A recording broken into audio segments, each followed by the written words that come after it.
and welcome to this edition of Closing Trades right here on ET Now, and we're coming live from the ET Now Motilal Oswal studios. And what a day it's turning out to be. To think of it, we started off quiet, picked up quite nicely in trade, and then again that uptick got sold into, now just about lying absolutely flat in trade. So really it's about the last hour volatility, and let's see what transpires from there. Of course, we've got the weekly Nifty expiry as well. So sure enough, it did have to come in with its fair share of volatility as well. But important news, the finance minister today tabled the new income tax bill in the Lok Sabha. My colleague Sumit Chaturvedi is here from the ground to give us all the details on this one.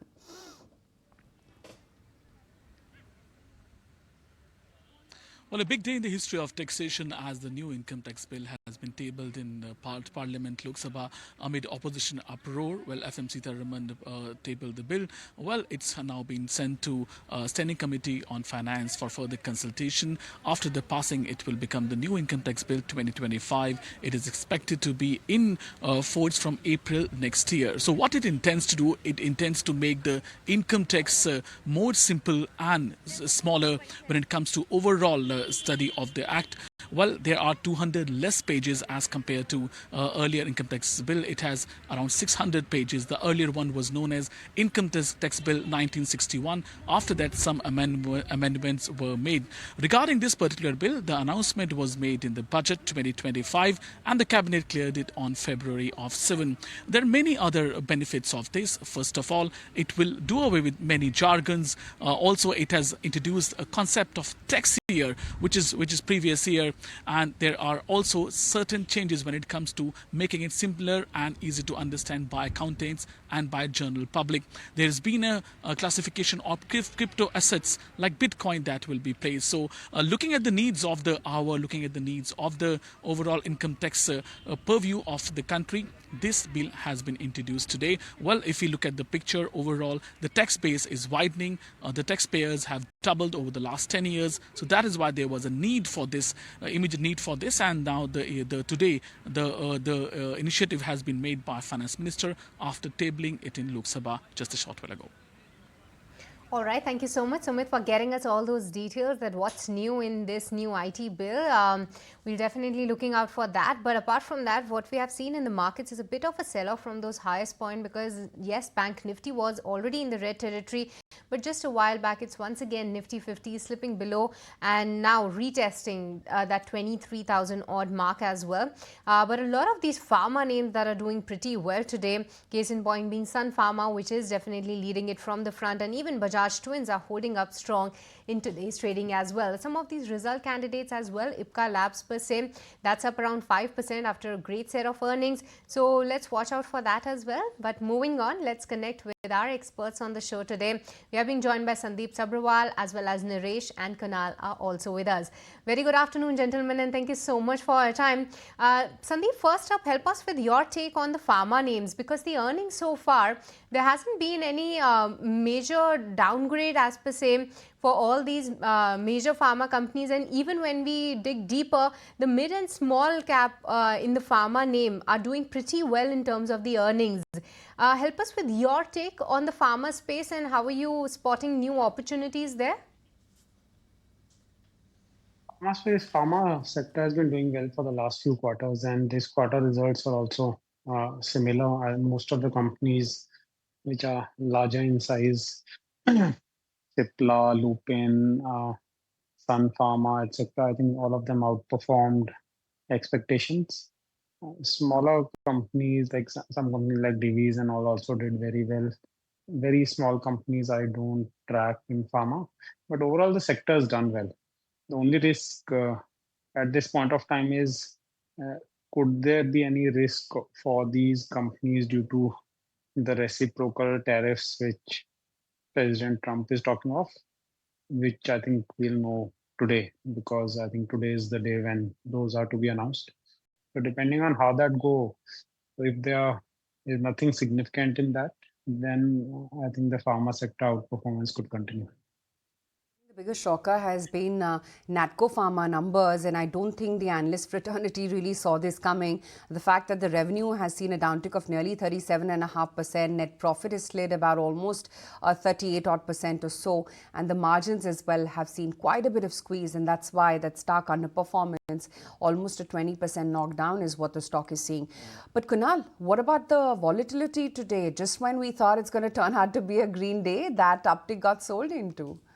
I think just short-lived maybe the rally for the indices, but then there's no major damage on the stocks, at least in terms of yesterday's selling which have happened. There have been good follow-through moves for many large cap names. What you've seen today, for example, the Bajaj twins, they've done reasonably well. Then you've seen individual stocks from financials, the private sector banking names like Kotak Bank, etc. They've gone through a decent upside for themselves. And the good part is that the markets are still holding on to the previous day's low of 22,800 mark. Yes, we're still trading just close to that 23,000 levels. But I think till the time we trade about 22,800 mark, there could be an indication that maybe the volatility may continue for some more time, but the markets may gradually stabilize.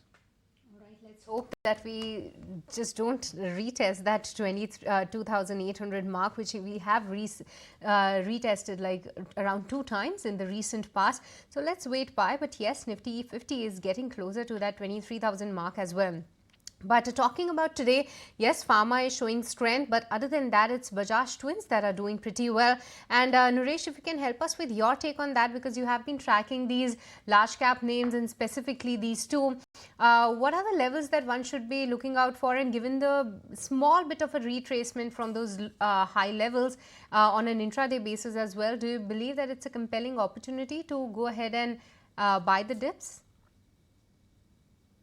Late at these levels of say 8,300 all the way down to 7,800, 8,000 for a longer term view, because that is where it broke out from. 3 years, the return has been zero. 2021, it topped out at 8,000. So that could keep getting retested with the markets, but I would expect it to hold about 7,500 and slowly and steadily head up toward 10,000 odd levels going forward. So this is a good way to accumulate, and it is a low beta stock now. And even in the last 3 years, when it was lower return, the stock did not see huge drawdowns. It's been more sideways relative to the market as such. So overall, structural breakout, slow and steady up move should continue from here on with the markets. Darren, Bajaj twins, and like we've been flagging off, Bajaj Finance, of course, has done very well in the last 3 months. But Sandeep, within the entire financial pack, and I'm going to include banks here, banks looking cheap. Now you've got positive news flow on even names like a Kotak, for instance, wherein the RBI has lifted the restriction on credit card issuance. Where do you think there are opportunities to buy afresh right now? Smaller banks are facing asset quality issues, and tight liquidity always impacts the smaller banks much more. I think we need to focus on large banks. Many banks have consolidated for a long time. I think Kotak Bank, like you said, restrictions got removed. It should continue to do well. ICICI looks good. Axis Bank, after the correction on valuation, looks good.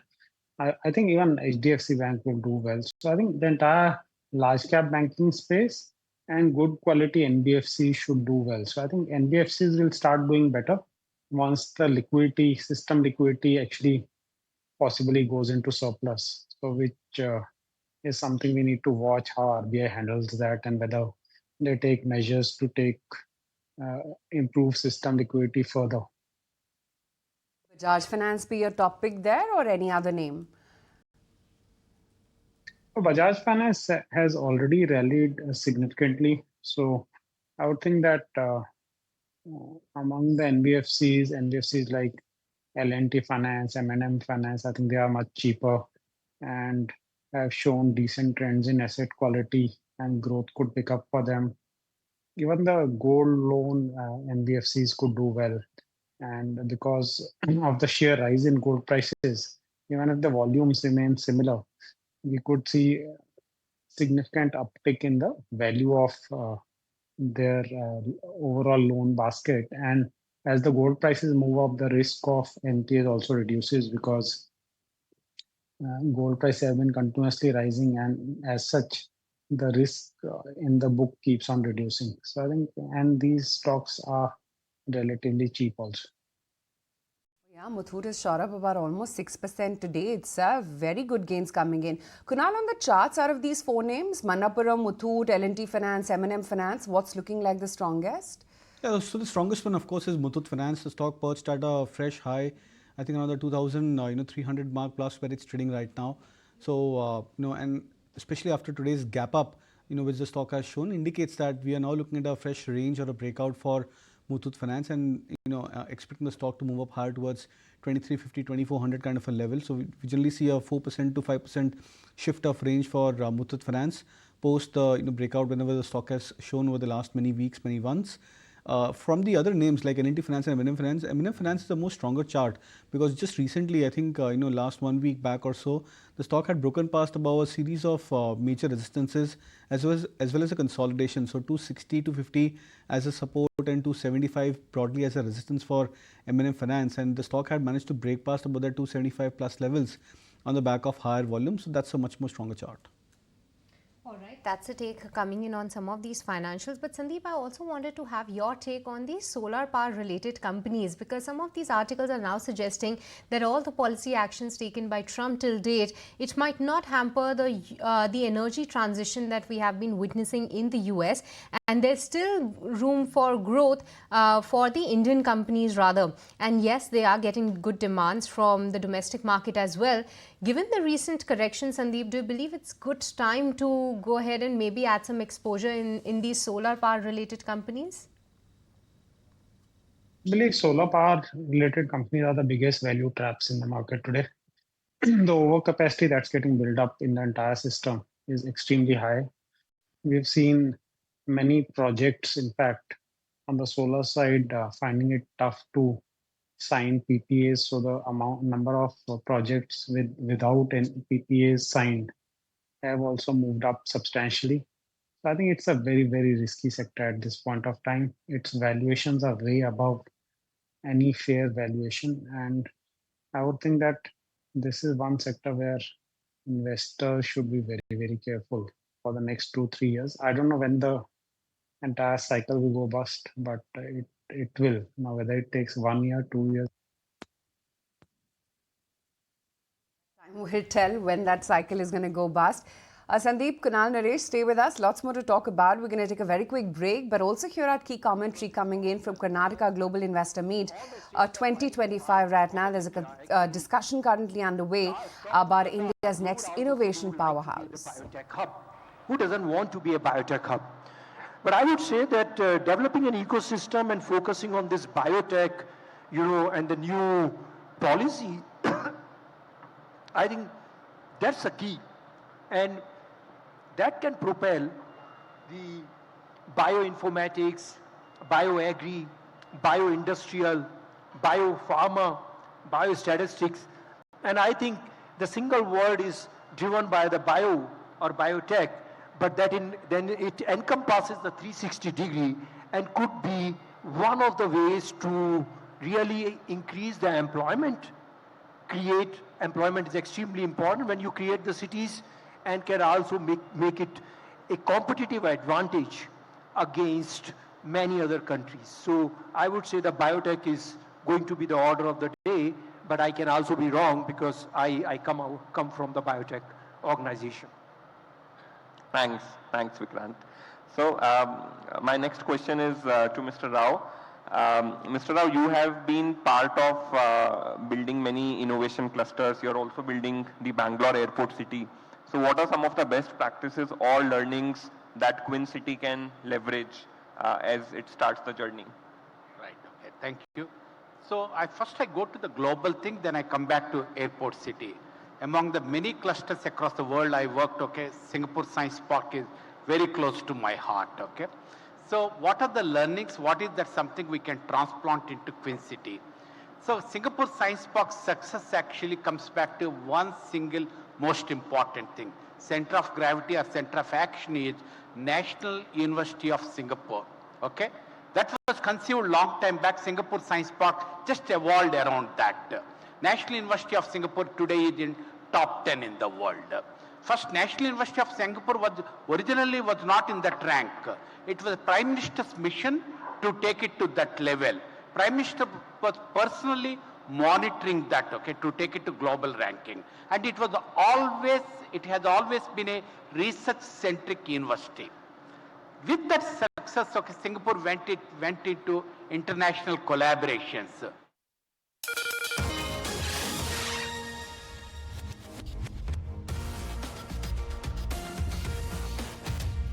Welcome back. You are catching us live right here from Motilal Oswal Studios. But moving on to another news flow then. And the RBI is meeting the heads of NBFCs to take stock of the concerns in the MFI industry.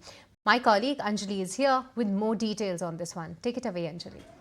Right, the Reserve Bank of India is meeting with NBFCs, MD and CEOs as well as other industry representatives, and this is the first time that the new RBI governor is holding the meeting with NBFCs after he had taken over. So this meeting is being chaired by the RBI governor Sanjay Malhotra, and we also have the deputy governor M. Rajeshwar Rao, who is also a part of this meeting. Now, this discussion is likely around the various issues in the NBFCs and the MFI sector, which include high interest rates being charged by these institutions is one, and also the cost of funds for these institutions have also been a matter of concern, as banks have sort of slowed down their lending to NBFCs. Now, these are a few things that are likely to be discussed today, amongst others, in the meeting with RBI officials and NBFCs. All right, thank you so much, Anjali, for getting us all those details. So all eyes on the meetings, and let's also wait by some of the key takeaways from that. But back to the markets then. Nifty 50 is still in a bit of a recovery mode, but can't say much because we were still not able to hold on to those particular gains. But other than that, what's doing well is some of these metal counters, because just today we had stocks like Tata Steel, JSW Steel, even Hindalco holding up well, and Hindalco will also be in focus on the back of its earnings as well. Kunal, if you can help us with your take on the metal pack overall, that any particular stock that is standing out for you? So JSW Steel is the strongest name from the metal pack. That stock has been trading above the longer term averages, and then above the 900 mark, which is the breakout point for JSW Steel about a week or a couple of weeks back. Now that stock has also seen a good volume built up, and in fact there was this trend line resistance for JSW Steel just around the 950 mark. Even that's been breached or broken by the stock. So that is now one of the stronger names in the metal pack. Then you have two other candidates which are also nearing their potential strong breakouts. One of them, of course, is Tata Steel, the stock which is coming back second time, I think, in the last 3 or 4 days above its 50-day moving average. And I think consistent attempt towards a breakout of a particular level eventually leads to the breakout as well as the start of a momentum. So that, I believe, could be a crucial zone for Tata Steel, and that could trigger a decent swift rally for the stock in the near term. SAIL could be the big surprise because that stock has been a huge underperformer, and over the last 2 or 3 weeks the stock has formed a bullish hammer pattern almost twice in the last 2 to 3 weeks for SAIL. The stock has established a strong support zone around the 105 mark and is now showing good volume traction over the last 2 days specifically. So I believe that could be another candidate of a positive breakout. Looking at some of the Adani names, they're definitely under pressure. Adani Ports down about 1.5%. Adani Enterprises down 4%. Technology is not holding out at all. HDFC Bank under pressure. There's Titan, L&T, Eicher, ITC, ICICI Bank as well, a little bit soft. But yeah, Trent has made a comeback, and where's Reliance? Let's just bring up that intraday graph as well for you on your screens. Well, of course, Kotak is holding out well. Bajaj Finance has been doing well. But no, Reliance has been quite a struggle at that 1215 odd level. Sandeep, would you buy Reliance at these 1200 thereabout levels? Yeah, Reliance continues to be a cheap stock in the entire large cap universe, despite strong results, which actually resulted in a 8-10% move post results. The stocks again corrected in line with the markets. So I think it's after many years, I find Reliance to be in value zone. So I would think that investors who are patient enough, Reliance should do well. The one thing, of course, is that it's cheap right now. But the other thing is, where is the trigger going to come in from to actually take it higher? When do you think some positive news flow will come by for Reliance? When stocks become over expensive, then they don't need triggers to fall. and when they become cheap, they don't actually need triggers to move up. So I think a trigger could be uh, another quarter of good results. Trigger could be some listing news. Trigger could be a reversal of foreign investor flows. There could be several things which could happen. Now, because foreign investors have been selling so much into emerging markets, there's an assumption this will continue. But I think several critical things are happening globally, which includes the dollar index seeming to peak out, the significant reduction in the possibilities in geopolitical tensions with Middle East now being pretty settled. There's a potential settlement of the Russian-Ukrainian issue. So all of these things typically tend to be positive for emerging markets. So right now, people don't see if foreign investors will start buying into emerging markets again or when. But I think the parameters are being set for that flow reversal to happen. And let's see over the next few weeks what plays out. All right, Sandeep, with this, we'll let you go on that. Thank you so much for taking the time out and speaking with us.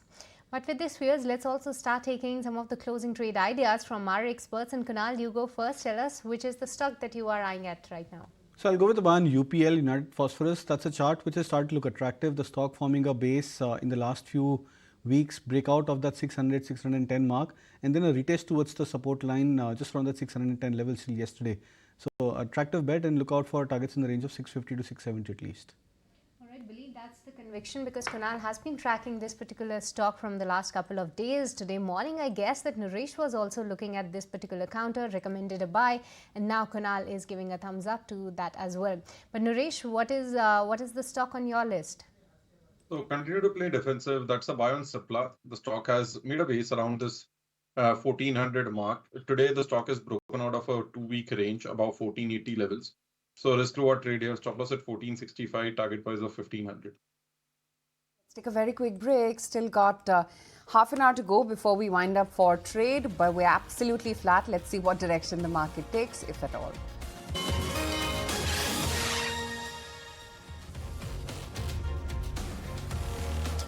Back with closing trades right here in ET now, still lying flat in trade right now. So let's see as we step into the last lap of this weekly expiry for the index. After that, quite a volatile two-thirds, I would say, of the day. Right now, we're absolutely sedate.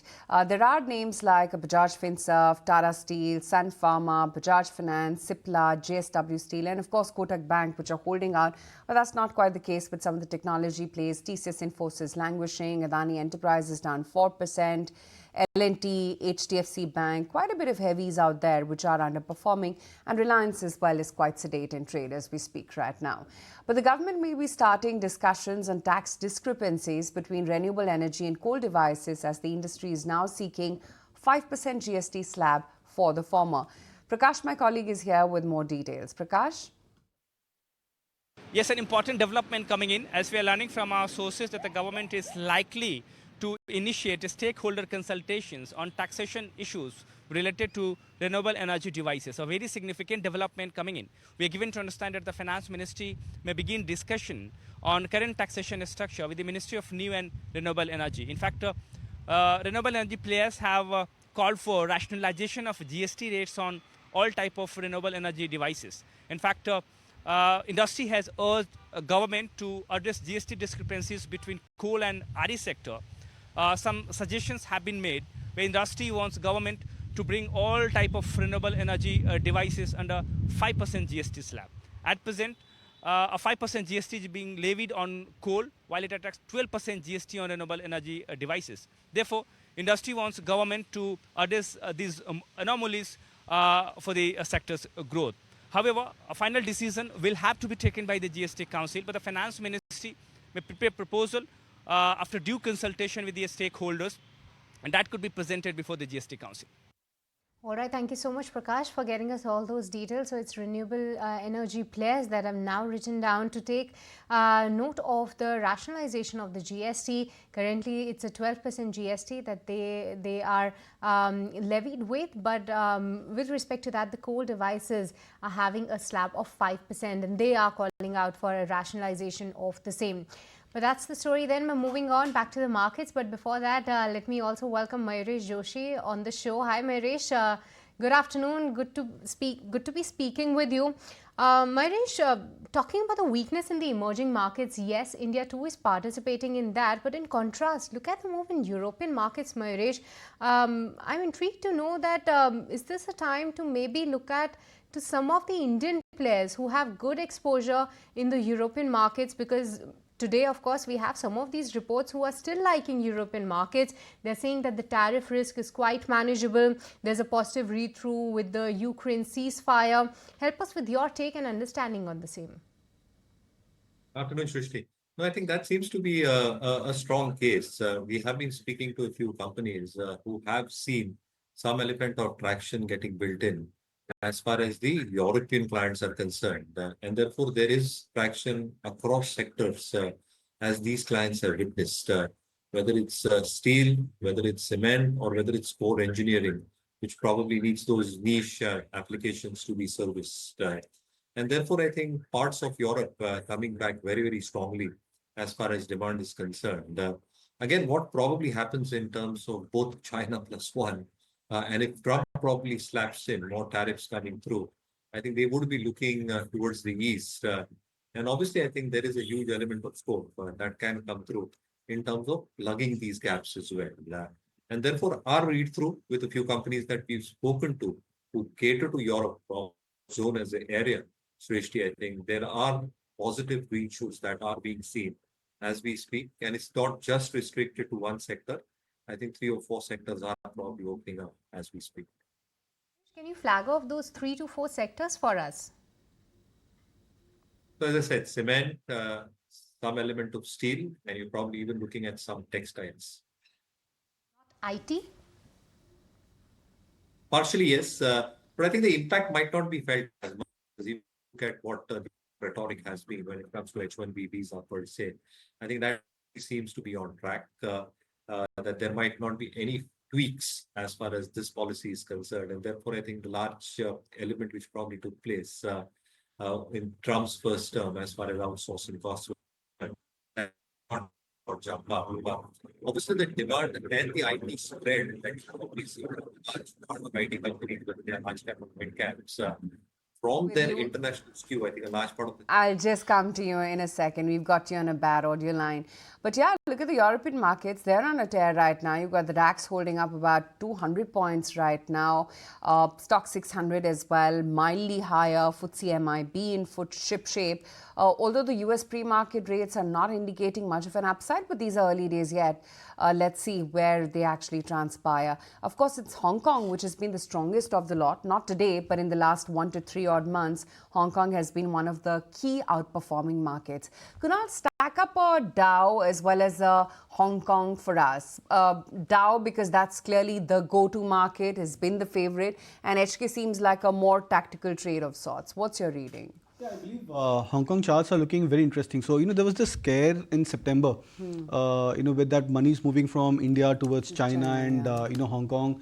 And those indices, they had seen a shoot up of almost 20-30% in a matter of few days. Post that, what we saw was that many of these indices, Hong Kong as well as China, Shanghai specifically, these indices had come back towards a 30% retracement. So, for example, if these indices had run up, 20-25%, then you saw these indices scaling back by a margin of 7-8% broadly. Now, what we've seen coming back start of 2025 is that these indices have come back towards challenging their 2024 highs. That, I believe, could be a very big trade, and that's why I think I would sense that we could probably expect that we are into a different kind of a market scenario where global markets have been doing extremely well. I was looking at the chart sometime back.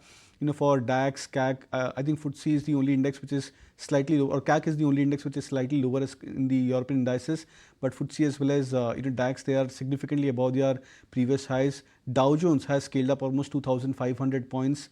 in this start of this calendar year 2025 from 42,500 levels thereabouts towards 44,500 where we are trading right now. So I think except for India and maybe just about one or two markets like Brazil, etc., we've actually seen class outperformance from coming back into many of these global indices. So this happens when there is a shift in terms of asset allocation, etc., within indices or within sectors. But then eventually, once that settles into, you see a roaring bull market coming back into the rest of the world, and that I believe eventually should trickle back into our markets also.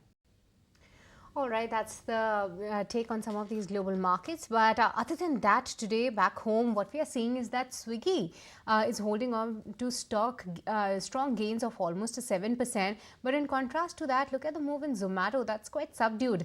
But Naresh, if I ask you to choose one amongst these, which one will that be? Given the fact that the earnings were not that great from both of these companies, and both have actually seen quite a correction from those higher levels. But after that, which one is looking more attractive to you right now? I believe that for Swiggy, the data history will be quite limited, but just looking at the charts, what your take? So the simple rule that if we stay below the IP or the listing day prices, it becomes a negative. So Swiggy just goes out of the picture. So if you go to look at Zomato, after listing when it went off below 130, it became a problem zone. So for now, we have enough history, and so Zomato could be interesting when it goes anywhere closer to 180, 200. Because if we go back to the listing times, the stock had traded max at a high of 170. So that was back in 2021. So it's getting into an attractive point if it goes into that 180, 200 band. So it looks more interesting irrespective of Swiggy. Okay, that's that on Zomato right now. Mayuresh, what is it that you've been buying, if at all, in this decline? Aisha, we've been very, very selective, I think. As a space, agrochemicals looks a tad bit more attractive. And therefore, we are focusing more in terms of domestic-facing sectors. For agrochemicals, I think a tailwind is coming through in terms of a good Rabi season. Expectations of La Nina conditions evolving will mean a good monsoon as we head into the Kharif season in the next few months, leading to a better Rabi season in the coming year as well. I think this space might continue doing well. Volume growth should be reasonable. Market prices have been holding. Input costs have largely been stable, specific and phosphoric acid. And these companies have indulged into backward integration, which probably means that earnings and EPS ratings, as we see it in MarketSmith India, should probably be for the better in the next few quarters as well, and hold up as far as earnings is concerned compared to the broader market. So Coromandel International, as an example, is something that we continue liking at this juncture. Based on the fact of all these factors put together, margins are held up pretty well, and expectations of stability of margins expected to continue. The other space, Aisha, that our belief is hospitals as a space should continue doing reasonably well. That the expectations in terms of bed additions, which have happened in the last few months and last few quarters, should start playing more meaningful. Obviously, I think the patient occupancy come off lower with more bed additions happening. But a large part of these bed additions have happened in a very asset-light mode, more managed properties or managed hospitals coming their way. And therefore, you should probably look at the debt equity skew a few quarters back and how they are placed right now. Relatively better, and most parameters like an average revenue per operating bed, average length of stay, should stabilize, giving us the belief that earnings for this sector also should. So something like Krishna Institute of Medical Sciences, KIMS, or Max Healthcare might actually continue doing well based on the EPS ratings that we see now. All right, so continue to like some of these hospital names and Coromandel International. But Mayuresh, did you look at some of the earning candidates, and especially from the likes of Nykaa as well as Honasa? Because what we have seen is that post the earnings, the investors seem to be liking the numbers, and especially for Honasa consumers. Look at the move today on an intraday basis, it's a 13% jump.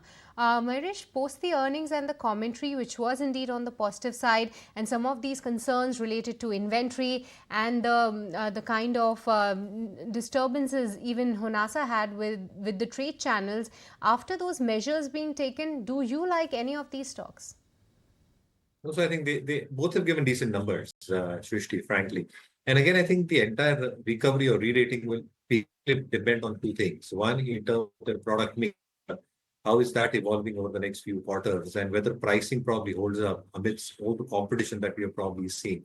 And the second element, again, I think they are coming off their 52-week low. So I think they had hit rock bottom as far as earnings were concerned. So if earnings sustain and they probably improve going forward, and the biggest enabler and tailwind will be the tax cuts, which will probably happen, which will start playing out from the first quarter of the next financial year. If this starts coming out in terms of discretionary spending coming back on track as we head into the first half, I think these plays, both Nykaa as well as Honasa, I think become something of choice in terms of better discretionary spending that reflected on volumes as well as forward lookers as well. So they've done well for this quarter. The street would ideally like to see what happens next. At this juncture, at our rate. Okay, that's the take coming in on Honasa right now. Time to get in some BTST ideas as well. While it's status quo on the index per se from the last half an hour, Kunal, what about individual stocks? Well, I'll go with two buy calls. The first one is about an SBI card, something which I recommend in the morning. So, maintain an extension for that, revising the targets hard to 900. This, is a very strong and a classic breakout for SBI cards. Excellent volumes over the last 2 days specifically. So targets of 900, stop loss could be trailed to 830. And the second is about SBI Life. That's a chart which is making a very strong comeback. So from a point when the stock was significantly below its 200 moving averages, we're starting to see some degree of relative outperformance with respect to peers. Would look out for targets in the range of 1520, stop loss at 1450. All right, that's the trading call coming in from Kunal. But Naresh, what about you? So first would be a defensive buy on Cipla. The stock is making a range breakout of the last 2 weeks. Stop loss at 1465, target price of 1500. Second is a sell on Emphasis. The stock has broken down and has been showing negative momentum for the last 3 sessions. Could continue for a couple of more sessions. Stop loss at 2630, target price of 2550. All right, that's the call coming in from Naresh. One buy and one sell at this point in time. Well, let's move on. Let's also hear out from Rajiv Batra, who is the head of India, Asian and APAC, ex-Japan and China, equity strategist at JP Morgan, as he shares a list of sectors and spaces where he finds value. Listen in. We upgraded post-budget consumer discretionary ex-passenger vehicle overall, and we, you can say, booked profit or neutralize our overweight on industrial sector. That made us overweight now on financials, consumer staples, consumer discretionary ex-passenger vehicle, healthcare, and real estate. How we are funding it this through? We are underweight on energy sector. We are underweight on material sector. We are underweight on passenger vehicle, or largely you can say auto. And we are neutral on energy, but with more, you can say, a kind of a negative deviations to the benchmark based on our portfolio allocation. So you can say marginally negative. The reason behind this, if the things are getting bit stable or selective on the capex side, your commodities will take a hit. And knowing the neighboring country, China, where they also are willing to grow this year more through consumption rather than fixed asset investment or a trade pattern, then definitely it is not a great news for the commodity space. So that makes us a bit bearish on the commodity side.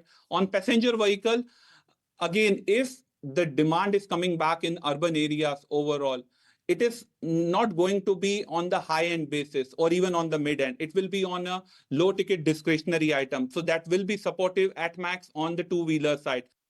The pivot or tilt that has made on the consumption side, that will again get the belief of foreign investor back that India is again supporting the consumption story. Knowing that into account, once the dust settles, people will make a comeback again in the same old spaces like financials, IT, and your consumer. Large cap as a bucket, you will see, is more biased, or you can say more heavyweights on this particular 3 sector, whereas your mid and small caps were more like edged on your industrial, capex, or manufacturing related story. Okay, that's the take coming in on the markets right now, which are pretty quiet. It's, of course, Muthoot Finance holding out very well. SBI Cards has perked up very nicely. About a 5.6% uptick is what you've seen on SBI Cards. In fact, there was a Macquarie upgrade as well, wherein they upgraded the stock to an outperform from the earlier neutral. They raised the target price as well, all the way to 1,000 rupees. They're saying that channel checks are indicating that credit card slippages are now plateauing out, and that expect credit costs to start declining materially in the next 2 quarters or so. Mayuresh, is this a space or an ancillary of discretionary spend that you would look at, SBI Cards perhaps? Well, not really at this juncture, because I think it's evolving, right? Because a large part of the asset pool in terms of unsecured lending that's raised under, yeah, it cuts are going to probably get delayed and deferred after what. Harish, we'll try to get you back on a good line, but back to the markets. What we are seeing is that a little bit of tick of reds coming in for Nifty as well as Bank Nifty. But look at the moves in some of these metal pack. We just discussed some of these metal names, and definitely what we have seen is that some of these reports are also highlighting that there could be some tariffs on the imports of steel coming in from China, and that India could imply with. But other than that, definitely Godrej Properties is another stock from the real estate pack that has done pretty well for itself. Ipca Labs too on the back of its earnings, a 4% jump there, and stocks like NHPC and SAIL are also holding up quite strongly. But Kunal, PFC was another counter that was one of those movers in trade on the back of the earnings. Any take and any BTSC trade here? So yeah, I think not BTSC trade, but I think PFC could be a very interesting bet. So I strongly believe that both PFC as well as RSC, I think these stocks had done exceptionally well in 2024, and now these stocks have corrected almost 40% or more than that from their 2024 highs. I think PFC was a stock which was almost at 585 to 600 kind of a zone mid of 2024, and from there the stock has come sub 400 levels, and that's a very sharp correction for a stock like PFC. And then, very recently, what these stocks have also shown, they've shown that these stocks are forming, multiple times when the stocks have formed a low, but then the RSI has actually made a higher low. So that's, what we call as classical bullish RSI divergence setup. With yesterday's move from PFC as well as RSC, I think these stocks have formed a bullish doji kind of a formation. So my expectation is that if this recent low gets protected for both of these names, you could expect that these stocks would fairly do well, but not exactly a BTST kind of a trade. All right, that's the take coming in on PFC. Could be an interesting bet, but not a BTST idea. But tell you what, it's a ET Now news break that has been confirmed as RBI meets NBFCs. And just a while back, our colleague Anjali got you the news flow.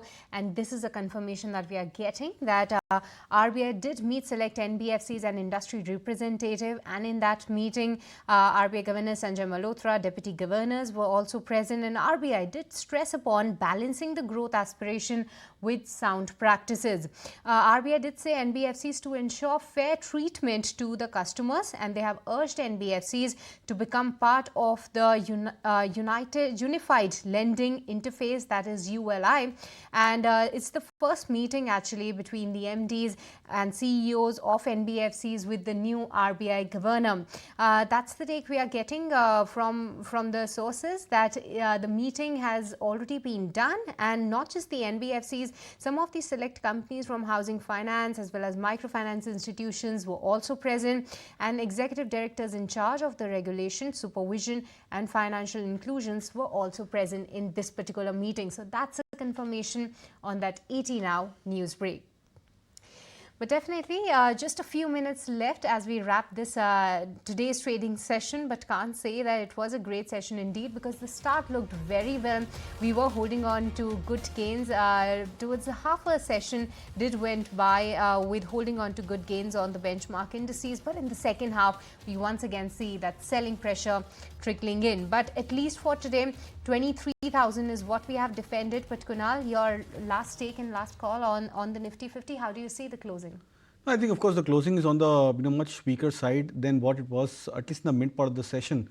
But then I think we've gone through this phase of volatility for the last many days. So my expectation is that what we need to see is that whether the index holds on to the previous day's lows for 3 consecutive trading sessions. If that happens, then we can expect that the markets are building into a gradual recovery phase. The only concern for the markets right now is that without any kind of an events lined up, the India VIX is still at 15 to 15.5 odd zone. That's keeping the market into a lot of choppiness of volatility. So I think once we see the India VIX cooling off back again to the 14 mark or sub 13 levels, that's where I would believe that our markets and the volatility what you're seeing today, that should stabilize. But Aisha, tomorrow it's Valentine's Day and I'm sure you don't want to see that red color, right? Well, Valentine's Day or not, I don't think any of us ever want to see red. Exactly. I don't think you need Valentine's for that. But yeah, I'm going to hand it over to Snehi to wrap up the closing trades. Well, absolutely. This red is something that we don't want to be seeing on the screen at all. Not today, not tomorrow, not at all. In fact, Nifty has given up all of its intraday gains in today's trading session and barely holding on to that 23,000 mark is where the Nifty is right now. 0.1% cut coming in and more than 500 points cut coming in from the day's highest point. So not looking very good for the Nifty right now. On the intraday basis, a 24-point cut is what we're seeing on the Nifty. Sensex also in tandem with the Nifty. Slight negative bias being built up on the Sensex as well, but nonetheless it's in the red and struggling to hold on to those 76,100 levels as well. If you take a look at the advance decline ratio, it's quite even between the advances and declines, but slightly tilted in the favor of the declines today, and that is what has kept the market range bound and under pressure in today's trading session. Let's pull up the India VIX and see where we have managed to settle in today's trading session, because we had not seen a spike coming in, but see almost a 1% spike coming in, and we have nominally crossed that 15 mark coming in on the India VIX towards the end of the trading session. Nifty Bank rather subdued in today's trade, 0.3% cut coming in on Nifty Bank as well as we speak. Let's talk about some winners and losers in today's trade. Bajaj Finserv, Sun Pharma, Tata Steel, Bajaj Finance, all of these were in focus and they were in the green. They were giving some life to Nifty today.